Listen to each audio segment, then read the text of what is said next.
What's going on, Mutha Truckers? Welcome to Mutha Trucker News. Email us at muthatruckernews@gmail.com. You know, I've had a very good conversation with my buddy Greg, who was the California Trucking Association president for 2 years running. And he sends me this message saying that this is a big win for thousands of truck drivers.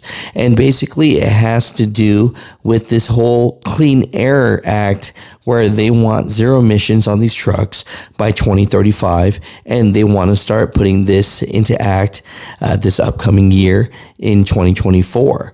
Now, the ones that are coming up first are the high priority fleets, which means trucking companies that consist of at least 50 trucks or gross 50 million in gross annual revenue, and drayage trucks, which is trucks that work in the ports. And so, you know, this was a big deal right here. You know, 50 trucks seems like a lot of trucks, but there's a lot of mom and pop trucking companies that have 50 trucks. And imagine if they have to start going zero emissions, you know, and of course, all the port drivers, imagine if they have to phase out their trucks by 2025 and go zero emissions. So a lot of these drivers were extremely concerned, and a lot of mom and pop truck driver companies were extremely concerned as well. Well, here's the good news here. The CTA sued CARB, California Air Resource Board, and said, hey, look, you can't put all this in place without a waiver from the EPA. Now, California, CARB has to put a hold off on allowing only new zero emissions vehicles in drayage registry. It says here, in at least a temporary victory for California Trucking Association, internal combustion engines will still be allowed. So, you know, congratulations to all the thousands of truckers that work in the ports, and to the mom and pops that have 50 trucks or more, or have a gross revenue of $50 million, it says. You know, Mutha Truckers, what are your thoughts about this? You know, it seems like the EPA is always trying to force things. I don't know how they're able to, when the Supreme Court has said that the EPA isn't allowed to make up new laws. They're only allowed to enforce laws that are already created. So that seems unconstitutional to me. But overall, just want to let you guys know that, hey, this is a big win for thousands of truck drivers, especially the port drivers and the mom and pop businesses out there in California. You know, it looks like it bought you some time. You know, in a message that my buddy Greg sent me, it states here, CARB has agreed not to enforce the reporting or registration requirements of the ACF as it applies to high priority fleets and drayage until a waiver determination is issued by the EPA. Fleets may voluntarily report and apply for flexibility provisions. CARB reserves the right to take enforcement action to remove internal combustion trucks added that would not otherwise be in compliance with the ACF. It says here, CARB applied for this waiver on 11/17/23, and it takes anywhere between 9 to 12 months for a waiver to be in place. So, hey, this bought another year for, you know, port drivers and mom and pop companies with 50 trucks or $50 million gross revenue. So, you know, hey, this is a positive thing. CTA, good job. Good for suing them and saying, hey, you can't do this, you know. And again, I don't know how EPA is even able to do this to begin with. But Mutha Truckers, comment down below. What's going on with the truckers? We're here with my guy Greg. You've seen him on all of the videos that we've done, especially the stuff with California, AB5 and all that. And we talk today, he's here representing Liberty Linehaul West. Yeah. You know, owner and humble, right? But there's some updates, and I want to know about this. First update is, we talked off camera, you said something about every company at one point is going to need an electric semi-truck? Electric trucks in California. It's the new clean truck rule that's coming out. It is, to the outside looking in, you think this kind of thing would never ever happen. Yeah. Everybody said that about AB 32. Yeah. We started with new truck engines back in 07.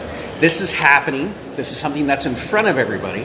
Just like AB 32, AB 5, all of these big issues, that people see coming. They don't believe that this can actually go down, but this is going on, and we want people to get in front of this. So explain this one exactly for the fleet owners out there. You know exactly what this is and why it's going to be scary for even trucking companies outside of California. Well, the new CARB laws are going to reflect that after 2025, whatever truck you buy has to be electric. 2025? Just a couple of years from now. I thought it was like 2040 or something. No, 2025 is beyond that, over 50 trucks. The small fleet rule has not been introduced. They're talking about 2027, 2028 for under 50 trucks. Okay, so everybody just know that right now. So if you have a trucking company with 50 trucks, 2025, which is 2 years from now, yeah, every truck you buy has to be electric. Yeah, and just so you know, things that the California Trucking Association has done for the industry, if you buy a new truck today, you're protected from any emission rules going forward for the next 13 years. That's what SB1 did for the industry. But I urge people to get ahead of this, get involved with the CTA, find out, get your information from the proper channels as far as what's going on, because this is going to be huge. Oh my gosh, because how many trucks do you and your partners own? Yeah, we're here in California, we're about the 46 mark, and I think I'm going to keep it that way for now. I can tell you that. A lot of people that don't know, Greg was the president of the California Trucking Association for 2 years. Yeah. So this is a man that knows what he's talking about here, and he's a truck driver and a fleet company truck owner as well. But what, 46 trucks right now? Yeah. So why is it so bad after 50 trucks that you have to buy only electric trucks? What's the big problem with that you see? Oh, there's several. This rule is written that it makes no difference if you have the electric infrastructure or you don't. When you buy a new truck post 2025, it has to be electric. So whether it's this whole build it and they will come model that CARB thinks is going to happen, they're trying to force us into this world. And it's just like we did in 2007 with the new truck emissions. We never thought we could make it work. Well, a lot of us did. It took a lot of companies down, took a lot of owner-operators down, but those of us that figured out a way and made it through, they're thinking this will be the same thing. But the different part of this is that there isn't the infrastructure to charge an electric truck. Right now, if this rule passed, the biggest electric infrastructure undertaking in California has been 1.7 million gigawatts of power. This would take over 10 million gigawatts of power in order for it to happen.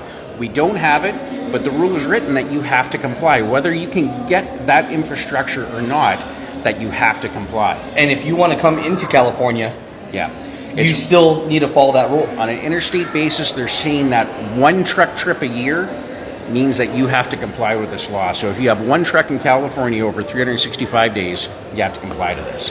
That's 50 trucks doesn't sound like a lot to y'all, but there's a lot of companies out there with 50 trucks. The majority are 50 trucks and less. That's what keeps this country moving, is those type of fleets. So this right here, and what is that? I know what's the code for this that they're calling this? Because the other one was... It's the new clean truck rule from CARB. So new clean truck rule, people. For more information on that, definitely, I'll put stuff down below. I know Greg didn't ask for this, and he doesn't want any more truck drivers, possibly over that 50. But Liberty Line Haul West is a great friend of mine. He's a good guy. He's just here to help truckers. He wouldn't even shout out his own trucking company if I didn't ask. No. So who are you guys, and how can they find you? No, Greg Dubuque with Liberty Line Haul West, and you can look us up at libertylinehaulwest.com, and we'll be standing by. Yeah.